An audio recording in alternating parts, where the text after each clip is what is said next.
Welcome to Logistics Business Conversations, where we talk with key spokespeople in the logistics industry about topical issues. Hosted by Peter MacLeod, editor of Logistics Business magazine. Good morning, good afternoon, good evening, wherever you are around the world. My name's Peter MacLeod and I welcome you all to this latest edition of Logistics Business Conversations. I'm delighted to be joined today by my guest, Wouter Satijn, CRO and co-owner of Joloda HydraRoll, the producer of automated, semi-automated and manual loading and unloading systems. Hi, Wouter, and welcome to the podcast. Hi, Peter. Hi, how are you? Yeah, great. Good to have you on board. Now, I'm just going to say that in the regimented world of warehousing, it seems like everything's becoming quite optimized, quite refined. But the area where you're working, which is essentially loading and unloading, the area where Joloda HydraRoll specializes, things are not necessarily that straightforward, are they? So my first question to you is quite a broad one, which is going to be namely, what's the extent of the challenge that your company exists to eliminate or reduce? That's a very good question, Peter. And the challenge is maybe that we are still the world's best kept secret, because although we're growing big time, but there's still a hell of a lot of manual loading and unloading happening with a lot of scarce forklift drivers. And that's something we are on the crusade to reduce and to increase the install base of our automated loading and unloading solutions in warehouses, incoming or outbound, but also at the end of the factory lines that are mostly completely automated, that loading unloading bit. And we really see big growth still there, but it's really time to start automating everything. So 100% end of line automation, inbound in the warehouse or outbound. That's our crusade. That's an exciting place to be working. I have to say, it's also a very dangerous place to be working from a professional perspective. Whenever I've been in a warehouse, in a manual operation, you've got forklifts moving around, you've got workers who are, bending, stretching, twisting, lifting. Your solutions, I guess, make life around those areas a little bit safer, or considerably safer, I guess. Absolutely. So that's for everybody very, very, very important. And we really call it a danger zone. It is a danger zone where forklifts are under pressure to be loading or unloading in a quick time frame, turn around those trailers quickly. There's a lot of operational pressure, and that's where there are a lot of near misses and serious accidents happening in and around the cargo space, the loading dock, and that whole area. There's people walking around that shouldn't be walking there. And you've got these we sometimes say, with respect and jokingly, failed Formula One drivers that are on forklifts. And that's something that can't go. There's actually stats on that. So many driven kilometers or miles, there's a near miss, and so many there is an actual accident. And if we present a business case for automatic loading to one of the blue chip customers that we have, or a 3PL partner of the blue chip customers, it's always something that we put in the business case. You reduce so many forklift miles, so that means 2, 3, 4 near misses or an actual accident every year. So that's safety. The play on safety is huge. Yes, no business wants to have a record of treating their staff in a way that is not safe for them. And you're very much enabling that to be the case. Absolutely no disrespect to logistics operations that have forklifts, because many have. And there is already also around the forklifts, there's a lot of stuff that's going on to increase the safety, with lights, with sensors, and all kinds of other good things around the loading bay. If you look at all the good things that the companies like Right introduce. So there is a lot already happening there, but it remains a danger zone. And if we can further de-man it, that's something that has a big benefit in terms of safety, but of course also cost. So an automated solution isn't necessarily loading cartons or boxes, but it's capable of handling pallets too? Absolutely. We say there's loading solutions for anything, and what Joloda HydraRoll has is anything that is unitized. It can be pallets, different pallet sizes, complete mixes. It can be non-palletized big bags or paper reels or anything like that, but mostly unitized. And then there's other companies that do complete loose parcels, the telescopic boom conveyors, for instance, for a partner Loda Master that we sell in the UK. But also complete loose loads like pebbles or sand or metal scrap. So that's the one thing that we don't do, those type of walking floors. But we can pretty much load anything, fully automated, semi-automated or manual. Just depends on what's the best solution for the exact case. that's exactly what we do. We build a lot of business cases for our clients. So it's not, oh, this is a clear-cut, off-the-shelf solution. Many are, but sometimes it's not. We interview the customer and see what is the best technology fit, and also what makes sense in terms of ROI, and that's the departing the starting point of any project. If we find ROI is well over 3 years, we look at different solutions, hybrid or more manual. But the higher volume cases have ROIs of well under 3, and next to that, there's the very important benefits of increased safety, reduced damages to hardware.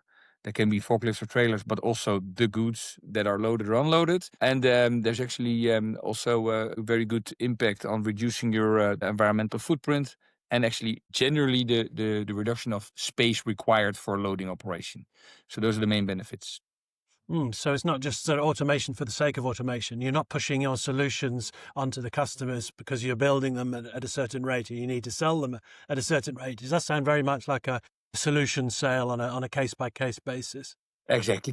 That it's building business cases together with the client, and we're very pragmatic. And if the business cases doesn't stack up, we look at a different solution. And if that doesn't stack up, we say thank you for the coffee, but let's remain as is. There's nothing wrong with some manual labor in specific places, but repetitive jobs and jobs that are sometimes difficult to fill, because you mentioned the labor shortage. You mentioned before, you can see that anywhere around the world now. It's where we used to sell a lot where labor is expensive. Well, that's generally where labor is short. Europe, Australia, US. But we also see many, many more cases. We're now installing in Guatemala. We're installing in LATAM. We are in many, many different places, South Africa at the moment. So internationally, there's a high demand of this type of automation. So we talked about the safety aspect, and you also touched on the environmental benefits. So just, for example, a customer comes to you, they've got a very clear ESG program, and they want to hear from you. What can you bring to them when it comes to increasing the sustainability of their business?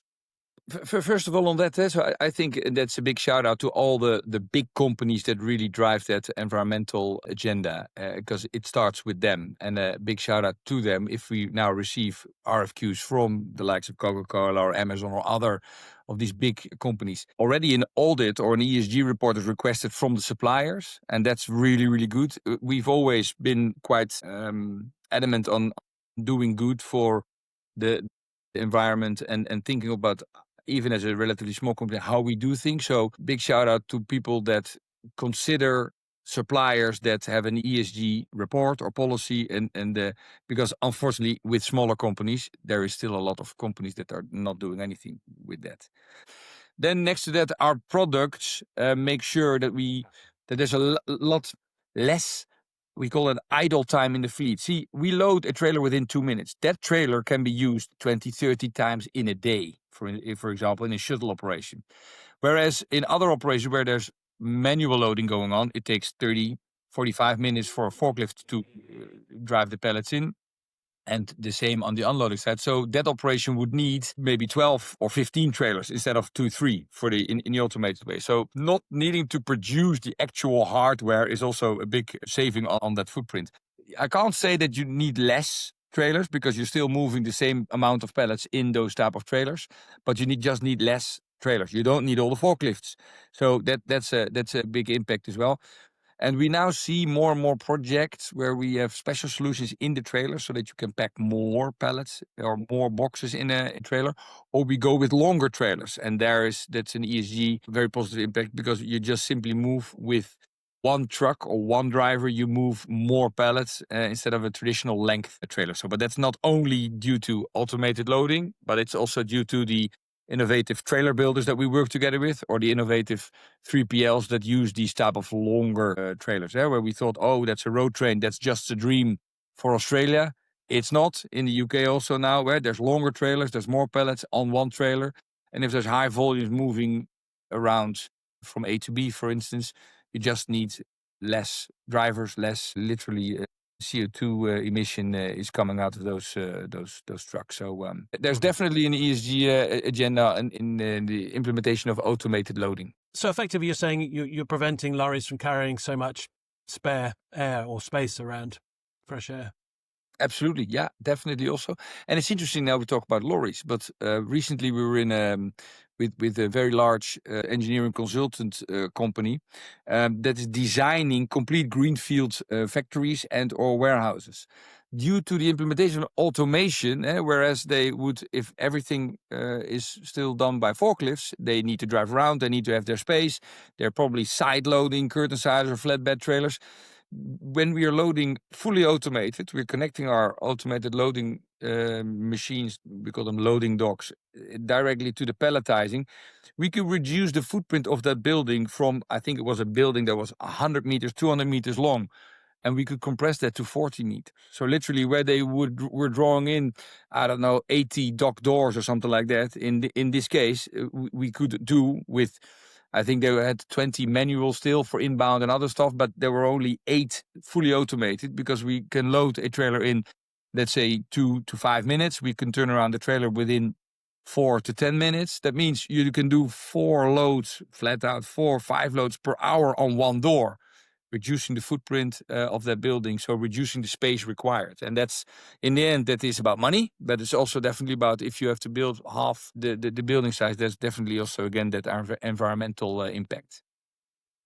So we're not a visual means, we're a podcast. So in your best English, could you explain to the listeners how do your systems work? How can how can we visualize them through this Yeah, podcast? that's interesting. Yeah, I would definitely say, guys, go definitely also on the website and YouTube, because there's so many cool machines out there that you can see. Follow Logistics Business, of course, because that's where you see a lot of the footage visual.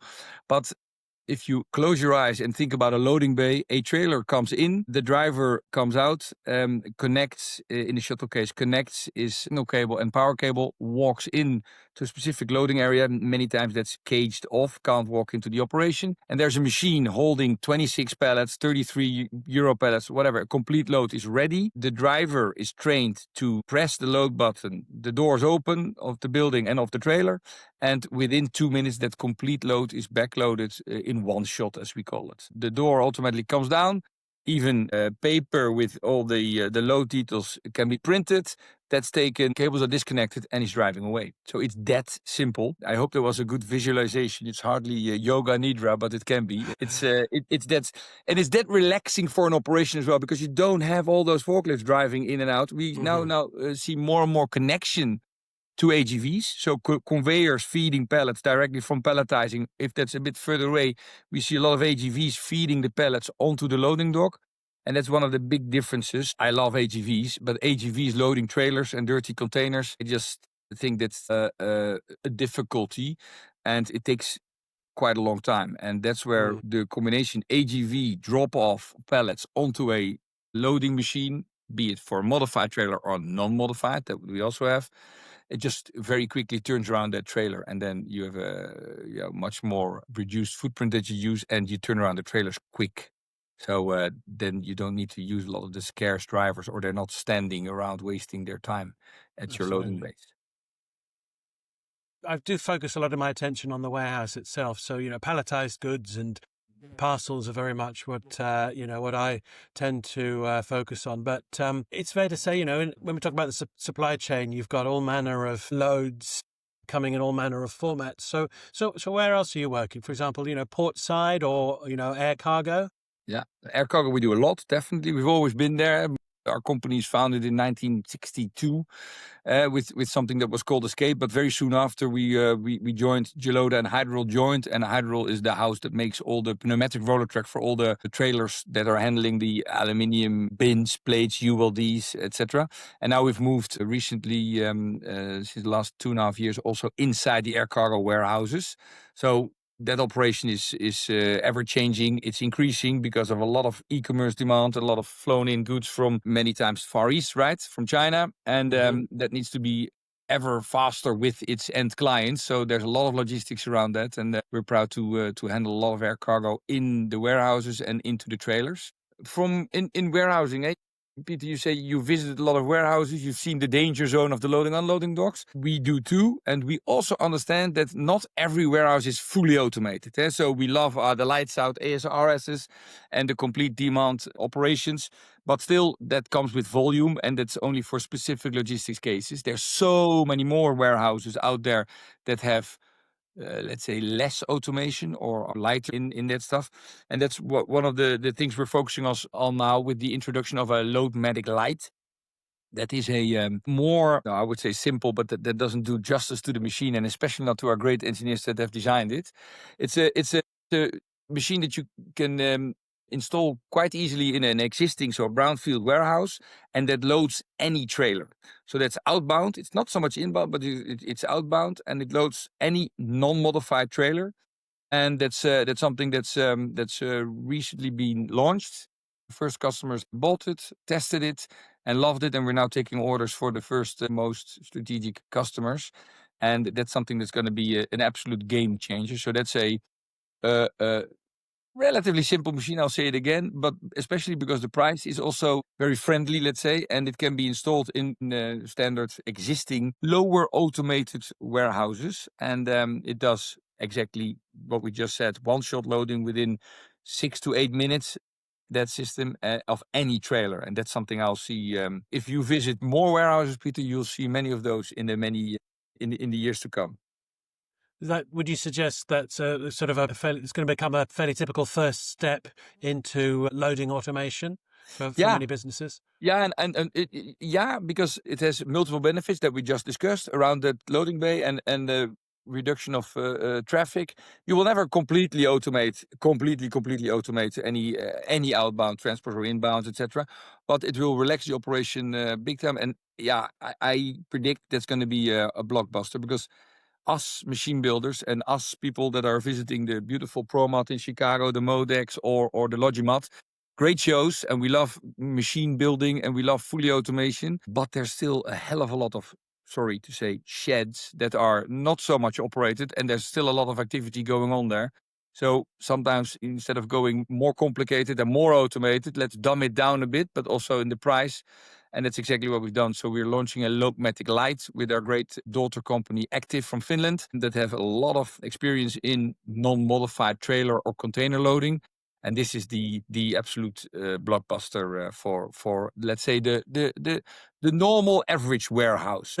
The obvious metric when it comes to a warehouse is its throughput and just assuring a very clean and clear flow. Are there sort of technical aspects of your products that need servicing, and if so, what are those aspects, and how are you positioned to look after your customers? I love that question. Any machine needs servicing and needs checking. I am very proud to say that since the 1960s, Joloda has started making a large distributor network all across the globe. So we are in 35 countries, direct and indirect. And that's very important because the end-of-line automation loading machines, or the inbound unloading machines, they are very key to your operation. And if you have one machine going down, then you need to have somebody in country to be able to serve you with a spare part or with some help. So we are equipped with all those service partners around the world. We have 24/7 hotline for service that you can call with Joloda conveyor services. And we've got in-country spares for all those machines. So that is super important, I would say, for any machine that anybody invests in or any automation. And we've got that covered. On the other hand, I have to say the preventative maintenance and the emergency calls are relatively low because it's robust stuff. It's not rocket technology what we make. So it's relatively simple. And what I also love is that a lot of customers say, we've got a super maintenance team. We want to do that ourselves. And we will gladly provide training to anybody that then can do the first follow-up or first maintenance themselves. So that's normally in good partnership with the client and or with the in-country Joloda distributor. So you talked about your global footprint. It probably makes you quite well placed to pick up on some of the trends that are happening across the supply chain. What are you suggesting that would be typical trends that you see across all territories? And perhaps are there certain areas of your business where you see geographical differences? Very interesting. You yourself also visit a lot of warehouses. I visit a lot of factories and warehouses across the globe, and that's one of the most fun parts of my job. I would not call myself immediately a super expert and say, "Oh, this is the trend, that's the future, etc." But I do pick up on a lot of stuff. I was in Australia 2 weeks ago, and I was very impressed with all the automation that's really literally around, for instance, Melbourne, stamped out of the ground. That's really really impressive, and that's very much based upon Australia's seeing a lot of scarcity around labor. Labor rates are extremely high, and of course, as always, the focus on safety in Australia is second to none, which is really good. But those three combinations, call it a trend or call it an ongoing trend, that's something that's driving automation constantly still. On the other hand, I also visited there a different company in food, meat, and I was there not so impressed about the automation levels and about the safety focus. So still there, those are things that are very much driving the request for our products, but also any automation. Then one of the trends I spot on the international shows is very clearly robotics. So anything robotics, I'm not an expert in that, but I think that's really, really exciting where that is going. So AGVs are no longer news, but they're very interesting as well. So we integrate more and more with robotic forklifts, AGVs, AMRs, etc., to get pallets fed from production lines directly onto our loading machines or taken off from our loading machines and placed into the ASRSs, for example, or other storage areas. That's no longer new, but that trend continues big time. Conveyors still, but you don't want to cut through all the lines and you want to remain flexible. So I'm genuinely extremely impressed with the likes of Electric 80 that sell a huge number of AGVs and make unbelievably automated end-of-line solutions and warehouse solutions. And I think that trend continues, maybe a little bit less in some countries where the adaptation is already very high. But as just said, we did fantastic project in Brazil with the aforementioned Electric 80. And that is everything automated, loading lines, even self-driving truck, because it was 1 kilometer or less than 1 kilometer on the site. That was in conjunction with, I believe, Mercedes, and auto unloading, AGVs, everything. So that would be beautiful. But the trend for robotics, that's something that's exciting for me. I don't sometimes fully understand what I see on shows with all kinds of dogs running around and humanoids and things like that. But that's something to watch this space, and that's going to be exciting. But I'm still thinking how Joloda can play a role in that, because we're a little bit further away from the robotic humanoid side. But who knows? But A clever engineer will come up with something. yeah, I guess the case could also be for integration with a robotic arm at the end of loading equipment to pick and place the goods into the We do. Actually, you're right. We truck. do that. So Mhm. sometimes customers want to load sea containers, but they don't want to ship the pallets. So literally, auto loading of sea containers, but not the pallets. And then we've got exactly that, destacking of big bags or whatever is on Mhm. that pallet. And then the pallet is left inside the shipping facility, and we load with our load plate, Loadmatic solution. We load the sea containers. So you're right. That is already happening. Personally, I'm not a great fan of that exactly, that depalletizing, because sometimes if you see the sea containers coming in from, let's say, China, and there's nothing in, only loose boxes, for me, I would then want to see the total cost of one layer of boxes less, and then having something unitized and unload it quickly and handle it quickly, instead of I don't know, 100 boxes more in that container, but then spending 3 hours with 5 men in Europe to unload that. I don't fully understand it. Mhm. So, Wouter, we touched also on some of the global trends, and I know you mentioned it when we were talking about the reduction in loading bays, but would you say that the cost of warehouse space per square meter is also a strong driver towards an automated loading solution? Big time, absolutely. And not only loading, but any automation. So I'm from Holland, so we don't have a lot of space. So we build sheds that are typically a bit higher and a bit more automated, for example. And sometimes I hear about our product autoload. Yeah, but I don't have space for that. And then it's interesting, because we're saying actually there's reduction in space required, because we're loading only from the back, not from the sides. We don't have forklifts driving around everywhere, and especially also when loading, you don't have picked pallets standing in front of a door and waiting for 30 minutes, an hour, 2 hours for a trailer to arrive, and then spending another 45 minutes to load that actual trailer, right? So I think automation in general will definitely drive the saving of the cost of how you build, how you design your building. Definitely, yes. Now, could this be possibly the only logistics podcast this year that hasn't mentioned AI? Does that play a part in any of your business operations at the moment? It does. It does. I have to say, guys, AI, I am, as an older guy, 48, also, my wife tells me you can't miss this wave, so jump on. So, and she's always very right. So I am, and the company is also not so much in the product itself yet. We're looking at a very interesting thing of inspection of pallets before they get onto the loading dock. So that's one. That's very interesting. We have some internal things that's AI chatbot for our salespeople. That's something that we're currently developing. So we are definitely doing things with AI, but I can't say that it's a major part of our products yet. But we are trying to keep up, definitely. As any intelligent business person would be doing today, is to see what the opportunities can what they are, and make sure you're on that train when it leaves the station. Exactly.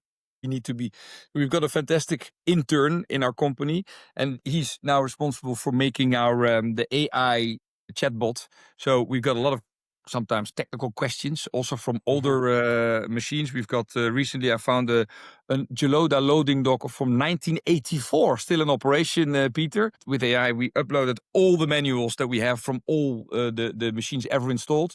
And then I could quite quickly find the recommended spare parts for that exact machine of 1984.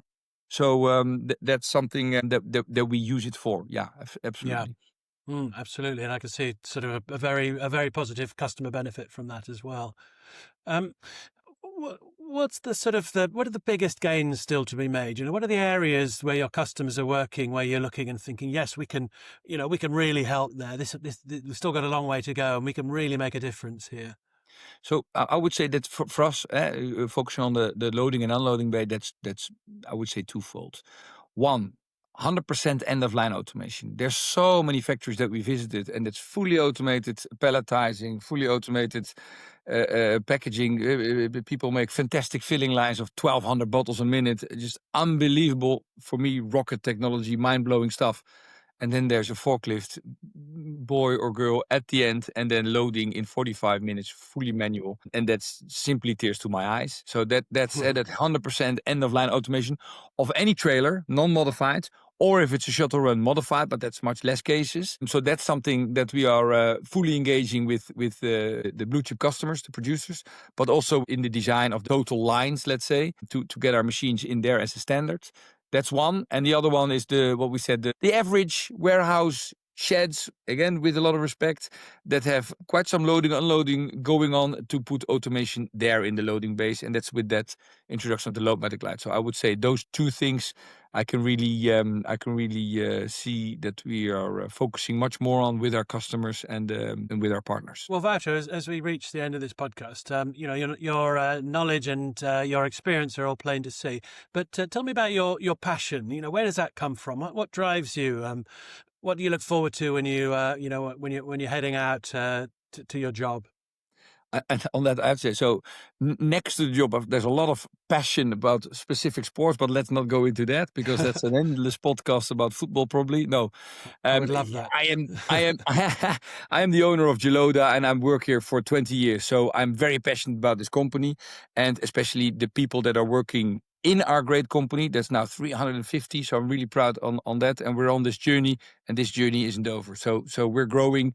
This year again, double digit, and for the next 5 years we predict the same. So that's something I'm very passionate about. Not only the growth, but also the cooperation with all these people. We've got people in our headquarters in Liverpool, and we're very proud to produce in England, but that have been with the company for 30 plus years, 36 years, 40 years. And that's something that I am very grateful for, and I'm also very passionate about, because somewhere there's a lot of responsibility as business owners, but there is a lot of responsibility to take care of the 350 families we employ. So that's one, and I'm very passionate about that. And the other one is international travel, meeting a lot of international people and making a lot of business friends along the way, and here and there adding value, selling a nice project or having a nice referral for somebody to solve something with somebody else. That's something I really love, and that's why I'm in great interest. I listen to your podcast and I read your magazine, because that's where still a lot of connection, a lot of knowledge is gathered, and I continue to do so, Peter. That's wonderful to hear. Well, Wouter, thank you very much indeed. We all too soon reach the end of our allotted time. I have to say I've really enjoyed chatting with you about the challenges that come with optimizing loading and unloading operations, but also to hear about how your customers benefit from deploying those systems you've developed and implemented. Thank you to Joloda HydraRoll for supporting this edition of Logistics Business Conversations, and thanks to you, the listener, for joining us today, as always. Wherever you get your podcasts from, please subscribe to Logistics Business Conversations to make sure the next edition is delivered straight to you as soon as it's released. Until then, it's goodbye from Wouter Satijn. Goodbye. Thanks very much. And it's goodbye from me, Peter MacLeod. Goodbye.